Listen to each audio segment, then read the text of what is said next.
Are you ready? It's the Roundtable with me, Robert Bannon. Welcome to the Roundtable, everybody. My name is Robert Bannon. You're listening to us on Broadway World over here on the Broadway Podcast Network, now on iHeart and also on Spotify. We're so excited to be expanding my little podcast empire with some of the best singers. And I'm telling you, we got a good singer. You want grown music? You want grown, sexy folk music? Our next guest is taking the classics that you love. I was listening to his live album. Oh my God. It's just the perfect, like if you're cooking in the kitchen for someone you love or you're having a little date night, this is the music you need to hear. I would need to know the whole story, his amazing story. And he's my paisan. He's an Italian. He's Italian. I know my come stai, Obii? Non c'è male, Robert. I'm gonna try practicing my Italian. Obi's here on the round table. Well, how'd I do? Okay. I guess the second thing you said was you meant to say niente male. Oh, okay. I didn't. I barely passed. I barely passed Italian in high school, Obii. Absolutely. But yeah, it's amazing. I didn't know that about you. My grandfather is Michael DeMeglio. My grandmother's Vincenza DeMeglio, and they came from Ischia, and they came here to Italy, from Italy to America, and there we are.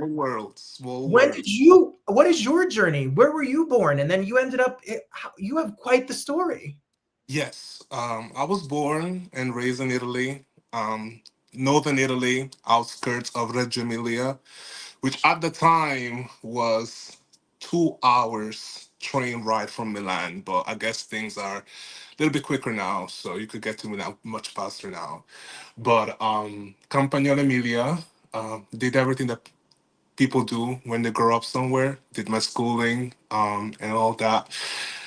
High school in Italy is 5 years. So we graduate high school at 19 as opposed to 18 like here. So as soon as I graduated high school, it was, Italy is where my story starts, but I'm a millennial, so I'm an MTV kid, so watching my what was it? Sweet 16, MTV Cribs and all that. I was like, I want to be there. Whatever is happening on this, on this MTV of a thing, I want to be there. So I took a detour, sensible detour, and I've lived in London, South London, for almost 10 years. My musical stories, of course, starts in Italy, but when it comes to like actually making active step towards what people would call a musical career, was definitely in London. Did everything that people do to make ends meet through singing. So on one hand, I was doing a lot of the Motown reviews, the touring reviews, and background singing, session singing, and whatnot. But of course, I am. I consider myself a solitary singer, meaning that I felt a natural propensity to express myself, to singing and songwriting. So I was much of a regular uh, visitor and singer at the Ronnie Scott's Jazz Club in Soho, London. And I did a lot of the things that people know me for through So Far Sounds. Started there almost 10 years ago. It's going to be 10 years in 2026 that I've been doing So Far Sounds. Started in London, continued here when I moved to America in 2020, March 2020. So, shut down, lockdown week. So I was one of the last flights that were allowed to enter the states before everything got shut down. And again, rinse and repeat. So the same thing. I'm old school. I am rather than old school. I come from a school rather where I'm a big believer in your talent can open doors, and we love social media. We love all that, but but I learned how to sing on live settings. I learned how to perform live. I'm considering myself a live singer that records, as opposed to a recording artist that does live show. All of my biggest um, inspirations are phenomenal live singers. which kind of, I may be jumping ahead, but talking about the live album, that was one of the reasons why I was very adamant about my first project being a live project. But yeah, being here, and it's for 5 years now, and just one show at a time, one person at a time, I am receptive, appreciative of the unmerited support that I've been receiving throughout my whole life, but especially during these 5 years of mine in the States. And here we are. Your story is amazing. I So mean, when you talk about your Nigerian immigrant parents to they Italy, are. from you to London, from London to Texas, Hmm. and in the middle of COVID, being here in the United States and working on your artistry, do you, is it amazing to you? Like, where did you get the courage? I asked I was talking about my grandfather coming from Italy. I used to say to him, where did you get the courage to come from another country as someone who grew up here? And he would say, you can't be scared. You just have to go for it. If you have a dream, you go for it. Where did you get the courage to do this? Yes, thank you for that. And in Italy, you may have heard that we have this saying, "Tutto il mondo è paese," meaning that we have countries, but I'm a big believer. I consider myself a citizen of the world, right? And I guess the child of immigrants, the world, I've always been an immigrant, even when I was in Italy, and I guess that's even a narrative about the fact that, you know, of course I'm black, and it would be needless to say that I wasn't always accepted, so I don't know. It was always a possibility that never felt like a big step, right? It felt like, why wouldn't I? Italy is not the only country in the world. Why wouldn't I want to explore it? I'm young, and back then, moving to the UK, that this I'm talking about before Brexit time. Right. So why could literally just buy a ticket and I'm just gonna move to France, Spain, the UK. The ticket back then was at £70, €70 to move, and all of a sudden here you are in another country. So it was very doable, was very feasible, and I did know that my story would have had a cosmopolitan and an international standpoint, because that's where I come from, right? My parents kind of always prepared us to the notion of we may not be here forever in Italy. So, and again, you're young, many times I look back and I'm like, what the heck was I thinking? Like an 18-year-old. But, it's that blissful ignorance, that youthful, blissful ignorance. And I'm saying ignorance this time in a positive way, right? Like, you're not thinking about cause I'm in London, right? Um, so that's what it was. It was never, seeing my parents how they maneuvered. I was raised by folks that truly believe that everything is possible as long as you work hard and you're focused. So yeah, it was never a big decision for me. No. Well, why and how have you liked Austin? I mean, Austin is where all the cool kids are. I mean, it is Austin very. is amazing. Austin is amazing. I love Austin because it's pretty insulated, and it's pretty, you think about it, Austin, it's definitely not as big as a New York, as a LA though, but I feel like it has just the same amount of creatives, Mhm. so versatile, it's so eclectic, and it's easier to bump into someone that's just as talented and being able to do stuff, right? So, my live EP, my Lava Bruno EP that's coming out next month, that came from a place of going to the Elephant Room Jazz Club here in Austin and jamming with folks. And I'm like, are you free this day? Because I would love for you to be on my thing. And that's honestly what it was. And again, going back to that space of like just meeting people. Many of one of my biggest inspirations, Billie Holiday, Sarah Vaughan, and these are people that really perfected their band and their sound by just performing and And performing. performing to folks, right? Yes. And yeah. Well, while we're talking, and we talked about go see him live when he's if you're out in Austin or wherever he's going to be around the country. But if you're not going to be where he's going to be, go to Instagram so you can follow. And the music, including the first live album and the upcoming album, are going to be streaming wherever music is heard. So make sure you are following and you check it out. I was listening to you, and I've been listening, and a lot of noise was made of Strange Fruit live with the piano and your vocals and your take on Misty. And shout out to Johnny Mathis just retiring after singing for 70 plus years with the most gorgeous voice of all time. What music did you grow up listening to, and how has that inspired you to now make? I heard you say Sarah Vaughan. I heard you. What? Yes. That's it for you. I'm Strange Fruit and all these classics that you sing.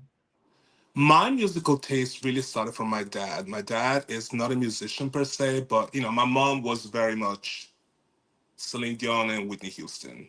And when I talk about Celine Dion, I'm talking about Celine Dion 1997, Let's Talk About Love album. And I'm talking about Whitney Houston, The Preacher's Wife, and the Bodyguard soundtrack. But my dad was the music collector, was the vinyls, was the obscure band that is just, of course, we know the Lionel Richie's, the Sam Cooke, the Otis Redding, but really he would love to he used to have like this. I don't know if you remember, but do you remember those like 10 compact 10 discs collection of like the top 500 love songs of Yes. all time? With the commercial, with the scrolling, the With the timeless. commercial, people you've never heard before, and I'm like, those were the things that I would just ingurgitate, and I would just.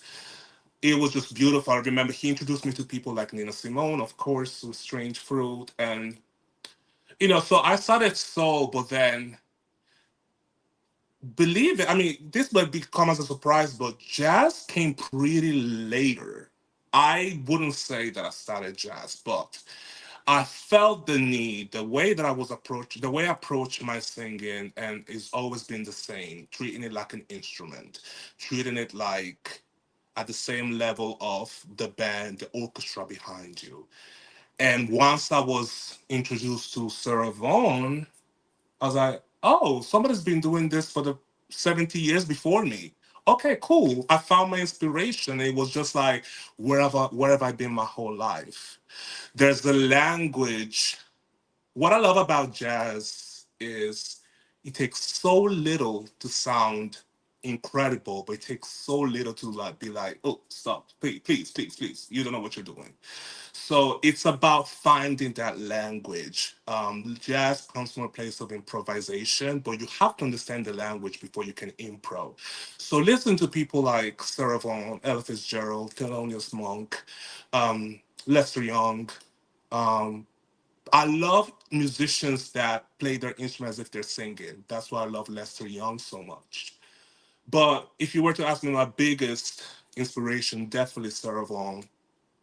Um, it's just the way that she tackles any song. It makes it her subservient. There's a fearlessness, and there's a devil may care ness in the way she approaches music. Like you may have heard, even songs like you hear the same song, Body and Soul, sang by a Billie Holiday, and then you hear it from a Sarah Vaughan. It's like, is that even the same song? Yeah. There's just a fearlessness that I makes me thrills me and really really excites me. So yeah, those are my biggest inspirations. And Donny Hathaway, of course, Layla Hathaway, Amy Winehouse, of course. And I've noticed that every artist that I truly respect have live albums. Mm. So I'm talking about Sarah Vaughan live at Tivoli Ballroom 1963. Ella Fitzgerald live in Berlin 1960. Donny Hathaway live at Troubadour Los Angeles 1971. Billie Holiday live at the Carnegie Hall. I mean, she probably done. She did Carnegie Hall a couple of times. Newport Jazz Festival. It's just I have a thing for live. I feel like Same. that's really what makes or breaks musicians. I have a thing. I have a please allow me a fetish for live music. Right? We could all sound amazing in the studio, But there's something about being able to replicate and even do more live that makes me want to. It takes me out of my own skin. So Strange Fruit, yeah, Strange Fruit is a song that, of course, I known for a long time, and I felt that that was a song that has such a strong message, and I felt like I do something with it.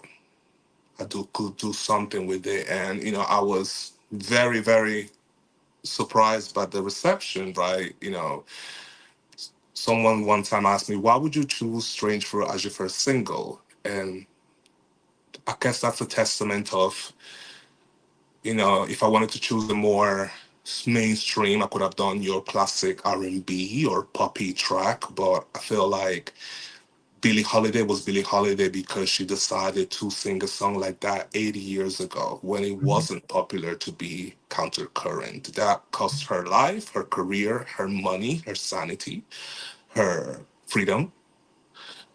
So I'm just a fringe. I wish I could have a fringe of the courage a black woman in 1939 had. So, I'm glad to play the most singular, minuscule part in her legacy through my Well, rendition.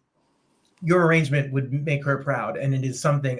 I don't know how to describe his voice. Everybody, you have to listen to the music, because to describe your voice and the arrangements, you talk about fearlessness of taking classics and making them your own. They have the elements of the song, you know what you're singing, but there's such an originality to it. You're adding your own stank, your own style, your own feel to it, and it's something that you need. And I love it. I'm like you. I love a live album. When we had Kem here the other day, I said, Kem, I love your live album. It's my favorite. If I have Lettucey here, your live album is my favorite, because I love the energy of a live record, and the arrangements of a live record are nothing like a studio. And you bring that to these recordings, to what you've done so far. There's an energy and a feel. It's electric. You've done it. So kudos. Yes. Thank you. Thank you. And shout out to Michael on keys.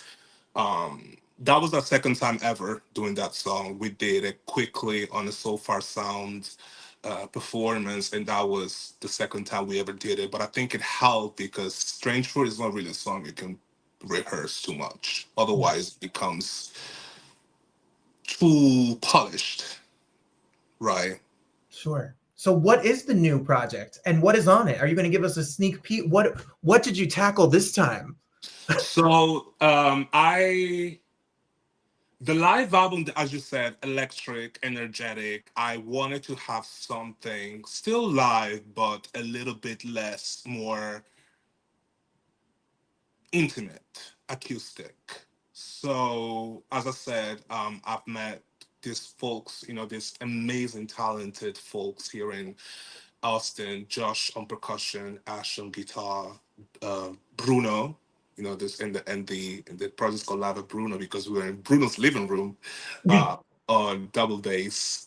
And again, I did an original, Easy. Easy is an original, and I did a couple of other songs. I did Summertime, of course. That's another beautiful jazz classic. But again, I felt like I could do something with it, and I did an Italian song as well, and that is coming out August the 8th. I've got a show coming up on the same day, which is pretty coincidental that the release and the live show is on the same day. So I'm going to be in Houston for a So Far Sound show. I'm going to perform all of the songs from the two live albums, and we're just very open. I'm just very thankful for the opportunities handed to me. There's a lot of things happening behind the scenes, and you know, alive. I'll say this because the big elephant in the room is what about your original stuff? Yes, that is definitely coming. I'm very Lauryn Hill about it in the sense that I will not let a deadline push me. I love Laura Hill is another huge inspiration of mine, and I truly admire how meticulous she was with the miseducation. She was just able to find the right ingredients to make her and make miseducation what it became. So I'm finding the right ingredients. I am putting them together. All the ingredients are there, and we are working. We're working on a full EP, if not a live album. Live, I mean, full album, studio album, and hopefully the remainder of 2025 is going to be just live shows, and just continue um, getting in touch with more and more folks. Well, that's really, I mean, he Lauren Hill's inspiration. He'll be on time though. He won't be 6 hours late for his concert, I swear. No kidding. He's a genius, a genius. So people can stay up. Where is the best place to stay up to date with where we can find information, where we can see the concert date, where we can get the music, all the news that is going to be from you? A website will be launching very soon, but everything could be found under This Is Obii. This is Obii. That's the same handle for TikTok, Instagram, Facebook, SoundCloud, Spotify. The good thing that nobody called themselves This Is Obii before me, so I was able to kind of use the same. That was very, very helpful. I was able to use the same handle for virtually everything.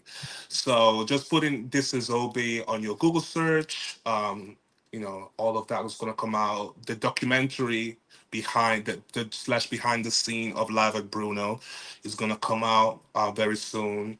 The music video from that has come out already, but and then of course August the 8th, big day. That's where all of the the EP is going to be available to be streamed everywhere. I love you're like literally, as you said before, like a citizen of the world. Like you bring all your culture, all the different areas you live, your inspirations. You come together to put this project together. What I love about it is that the originality and the whole, like if you're a record label, if you're a music fan, if you're like the look, the voice, the style, the swag, the whole thing that Obii has going on here is a whole, it's a whole vibe over here, and you need to be a part of it because it is it works. The whole thing works from the tats to the rings to the clothes to the voice. The whole thing, it's the whole thing. You're a whole full package artist, so you got to be up on this before everybody is gonna. This album comes out and explodes. Was it on purpose to do these covers and then transition to originals? Was that part of the? Yes. I tackle covers. I don't tackle covers, which may sound like a lot, but I don't tackle cover as I'm doing a cover. I tackle cover. Any cover that I do, I take them as this is, Lord forgive me, but this is my song. This is my interpretation. It's again going back to kind of that jazz mentality, that never doing the same thing twice. I will never do the same cover. I cover somebody the same way of the original. So and again, that jazz mentality of like, we have how many covers of Misty we have, how many renditions of Summertime we have, right? So uh, there's something to be said about that. But yes, the main thing for me was a lot of people would usually kind of compare your future releases to your first release. So I was very adamant about the first release to be very live focused and very jazz and soul focused. Um, and I did wanted to say as well on record, speaking about, hopefully more folks being um, jumping on the wagon. I am truly appreciative for you, Robert. I am appreciative for the platform you've given me. I've been a fan of you for a long time. Me and my management and I have been trying to come on board for a long time, and I've seen the folks. Many of the folks that you've interviewed are my personal heroes. Folks that are on my playlist. Folks that I use as reference to producers, and so like I want to do that. So my imposter complex, my imposter syndrome kept on saying, what, like the why be right? So I am truly, truly, truly, truly, I just wanted to say that, I don't know if it's going to make it on air, but Sure did. No, I'm so grateful so for you. grateful, so No, grateful. I love I love so much to hear singers, and I love people who are taking a chance and doing something new and original, especially taking something that is so used to and making your own spin on it. And talk about imposter syndrome. I always have imposter syndrome about this. I don't know why I'm supposed to be talking to you. You sing down, like, like the sings, and all of the people that have come on. I hope that people watching it and they feel like this is, they get to. I hope people discover your music through our show. That is the goal, and the gift that I can give is that I get to talk to someone like you, and it helps my artistry. You inspire me. Thank you. So I'm going to take your cover of Misty, and I'm just going to steal it. That's what's going to happen. Please, please. I love it. I love it so much. It's so good. It's so good. Is the goal? Are we going to see you hopefully as the album comes out? We're going to see you outside of Texas. I want to see Obii around the. Come on, let's ready. get I'm ready. I'm ready. Book me a Sprinter van. Bruno, Michael, all of y'all come with me. I mean, me and my band, we're ready. So, but again, that we are management and I are agree on making this a long run as opposed to a that okay, whatever happened to, right? So it's a legacy work that we're trying to do. So we're allowing it the time that it needs, the attention that it needs, the focus that it needs. And my manager keeps on saying, "Oh, but you're a slow burner. You're a slow burner. But you're eventually gonna boil. You're eventually gonna get to, but you're a slow burner. You just trust the process, right?" So that's kind of my mantra that I keep telling myself. Well, you're doing it right. I think you're Thank you. doing it right. Quality work, amazing work that will stand the test of time. You hear these songs have lived forever, and now he adds his originals to the mix so that you can hear them as well. They fit right in place with some of the classic songs that you've ever heard in your entire life. And what can we do to support? We're going to stream it. We're going to listen. Stream. We're working on vinyls. Buy merch. Again, we're working on the website. It's gonna come out definitely by the end of the summer. Get the tickets. Share. Those little things truly help, and engage with the content, and just stay tuned. But I would be a liar to say if that hasn't been happening. I mean, the DMs that I get, the comments that I get, I'm truly grateful for the word of mouth. Word of mouth is so powerful. So yeah, just be on the run, be on the journey with me. Get on the Yes. journey. Get on the journey, follow, listen to the music, share it with somebody you love, add it to your playlist. So if you're on a drive or at the gym or you're at home, whatever you're doing, make sure you add the music to the play. It makes a big difference to like a song and share it with somebody and spread the word. So for you, we're going to be following. We're going to count down till the release date in August of the new music. We're going to be looking for the website and the more road to come, and we're going to be following and sharing with you. And for artists out here, your journey is amazing. You're fearlessly marching towards what you know is what you're meant to do. What is your words of advice or encouragement to people out here who are looking up to you and want to have the courage to do what you do? Look to your path. Mm. Look to your path and look to your path only. Um, and these are words that I often have to tell myself. Do not be moved by the blessings or the movements that other folks may have. Do not compare and contrast. Look to your path. Learn about yourself. Learn what makes you you. Amplify the great parts of you and minimize. I think I watched the Liza Minnelli documentary. She said that, amplify what makes you you, and, reduce, the parts that are not as great. And be in love with yourself. Be your biggest supporter. Believe in yourself.